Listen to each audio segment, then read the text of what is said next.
अस्सलाम वालेकुम defence lovers. Friends, defence updates में GF-17 थंडर ब्लॉक 3 की रोल आउट से मुतालिक खबर पर बात करेंगे। जापान के F-15 के लिए कॉन्ट्रैक्ट, पाकिस्तान एयरफोर्स के लिए नया मुतवक्के इलेक्ट्रॉनिक वारफेयर एयरक्राफ्ट, चीन, इंडोनेशिया और तुर्की समेत दीगर बैनुल अक़वामी दिफाई खबरें भी इस वीडियो में शामिल होंगी। So let's start.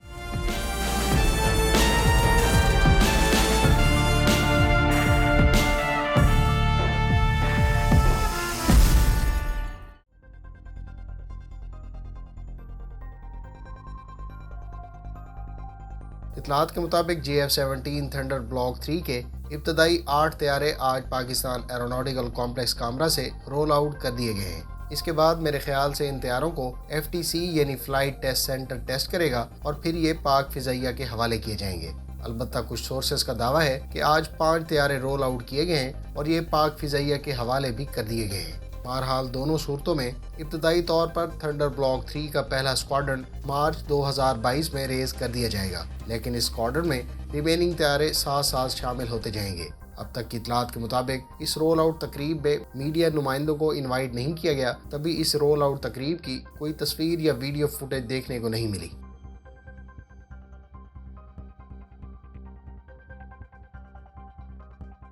बेलारूस की फौज के एक मेजर जनरल ने कहा है कि उनके मुल्क ने रूस के साथ Mi-35M हेलीकॉप्टर्स और Su-30SM फाइटर्स के दूसरे बैच के लिए कॉन्ट्रैक्ट साइन कर दिया है। उन्होंने मजीद कहा कि हम रूस से S-400 और Pantsir-S एयर डिफेंस सिस्टम भी खरीदने का मंसूबा रखते हैं। इससे पहले नवंबर में बेलारूस की मिनिस्ट्री ऑफ डिफेंस ने कहा था कि वो रूस से 4 Su-35SM और 4 ही Mi-35M हेलीकॉप्टर्स खरीदेंगे।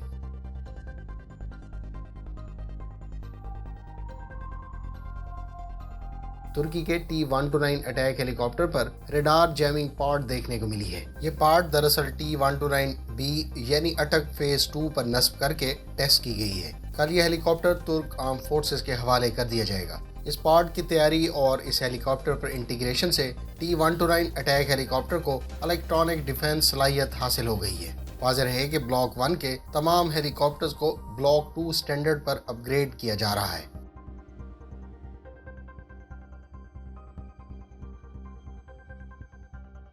इसराइल ने अमेरिकी कंपनी लॉकहीड मार्टिन और बोइंग के साथ टोटल $3.1 अरब का मुआहदा तय किया है। मुआहदे के तहत लॉकहीड मार्टिन इसराइल को 12 CH-53K हेलीकॉप्टर्स फराहम करेगी। इसी तरह से अमेरिकी कंपनी बोइंग 2 KC-46 रिफ्यूलिंग तैयारे इसराइली फिजाइया को डिलीवर करेगी। इस डील से मुतालिक दस्तखत गुज़श्ता रोज़ हुए, जबकि इसमें 6 एडिशनल CH-53K हेलीकॉप्टर्स की ऑप्शन भी मौजूद है। पहला हेलीकॉप्टर 2026 जबकि 2 एयर रिफ्यूलिंग तैयारे 2025 में डिलीवर होंगे।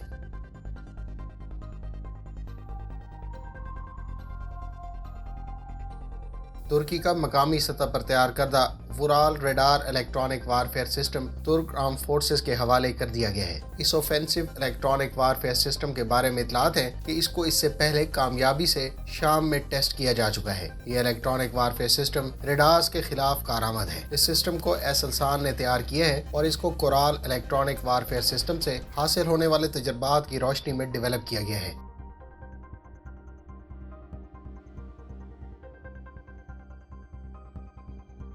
पाकिस्तान की मिनिस्ट्री ऑफ डिफेंस प्रोडक्शन के बारे में इतलात है कि उसने सितंबर 2021 में एक टेंडर जारी किया था। इस टेंडर के तहत बम्बार्डियर के ग्लोबल 6000 VIP ट्रांसपोर्ट एयरक्राफ्ट के लिए प्रपोजल मांगे गए हैं। टेंडर में इस तैयारे के बारे में कहा गया है कि एयरक्राफ्ट 2017 से पहले की प्रोडक्शन से ना हो और इसके फ्लाइट आवर्स भी 1200 आवर्स से ज्यादा ना हो। इस एयरक्राफ्ट को जहाँ VIP ट्रांसपोर्टेशन के लिए इस्तेमाल किया जाता है, वहीं इसको airborne early warning and control aircraft और electronic warfare and jamming aircraft के तौर पर भी इस्तेमाल में लाया जाता है। पाक फिजाइया के पास VIP ट्रांसपोर्टेशन के लिए पहले ही खातिर खा फ्लीट मौजूद है, जिसमें इस क्लास के गल्फ स्ट्रीम और एम्ब्रियर जेट्स काबिल जिक्र हैं। मुमकिन तौर पर यह तैयारे फ्यूचर में डेडिकेटेड इलेक्ट्रॉनिक वारफेयर एयरक्राफ्ट में कन्वर्जन के लिए हासिल किए जा रहे हैं। पाक फिजाइया इससे पहले फ्रेंच साख्ता फाल्कन DA-20 तैयारे इस रोल में इस्तेमाल कर रही है, जिसने ऑपरेशन स्विफ्ट रिटार्ड में कलीदी किरदार अदा किया था। एन मुमकिन है कि पाकिस्तान तुर्की की तर्ज पर इन तैयारों طیاروں کو SOJ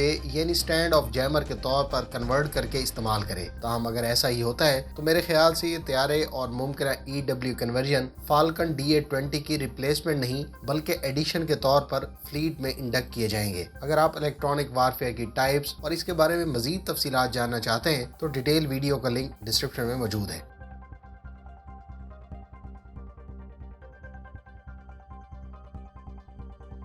انڈونیشیا کے بارے میں اطلاعات ہیں کہ وہ اپنی نیوی کے لیے ترکی سے پیٹرول کرافٹ حاصل کرنے کا ارادہ رکھتا ہے. اس مقصد کے لیے انڈونیشیا نے KPC-65 لارج پیٹرول کرافٹ میں دلچسپی کا اظہار کیا ہے. اس 65 میٹر پیٹرول کرافٹ کو تائز شپ یارڈ نے تیار کیا ہے. اس پر ایک 76 ملی میٹر کی مین گن، دو 35 ملی میٹر کی گن ٹرٹ اور دو 12.7 ملی میٹر کی سٹیمپ ریموٹ ویپن اسٹیشن کے علاوہ ایک اینٹی سب مرین وارفیئر راکٹ لانچر اور 8 اٹماکا اینٹی شپ کروز میزائل کیری کرنے کی صلاحیت موجود ہے. لہٰذا اس ویپنری کے ساتھ اس شپ کو پیٹرول کرافٹ سے بھی آگے تصور کیا جا سکتا ہے. انڈونیشیا کے بارے میں ہو سکتا ہے کہ وہ اس شپ پر ترک ساختہ اٹماکا اینٹی شپ کروز میزائل کے بجائے ایگزاسٹ میزائل استعمال کرے جو اس کی سروس میں پہلے سے موجود ہے. واضح ہے کہ انڈونیشیا اور ترکی اس سے پہلے مل کر میڈیم ویٹ ٹینک بھی بنا رہے ہیں جس کی انڈونیشیا کو ڈیلیوریز پہلے ہی شروع ہو چکی ہیں.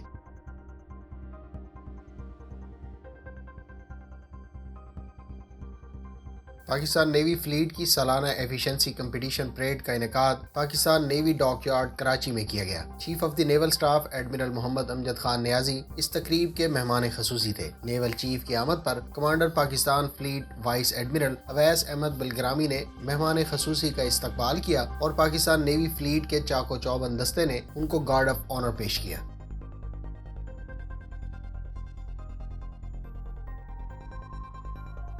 پینٹاگان نے امریکی کمپنی بوئنگ کو $470 ملین سے زائد کا ایک کانٹریکٹ ایوارڈ کیا ہے. کانٹریکٹ کے تحت کمپنی جاپان کی فضائیہ کے زیر استعمال F-15 ایگل سپر انٹرسیپٹرز کو اپ گریڈ کرے گی. اس کانٹریکٹ میں ان طیاروں کے لیے انٹیگریٹڈ سویٹ تیار کیا جائے گا جو ایئر کرافٹ میں کی جانے والی تمام موڈیفیکیشن کو سپورٹ کرے گا. اس اپ گریڈ پروگرام پر کام 2028 میں مکمل ہوگا جبکہ ٹوٹل 70 فائٹر ایئر کرافٹ پر یہ کام سر انجام دیا جائے گا.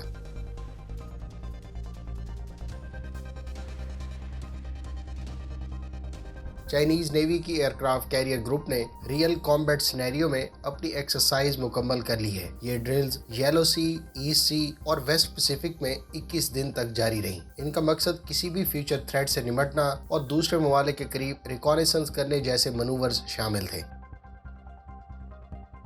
فرینڈز، یہ تھیں آج کی ڈیفنس اپڈیٹس. امید ہے اس ویڈیو سے آپ کی معلومات میں اضافہ ہوگا. ملتے ہیں نیکسٹ ویڈیو کے ساتھ. اپنی دعاؤں میں یاد رکھیے گا. اللہ حافظ. پاکستان زندہ باد.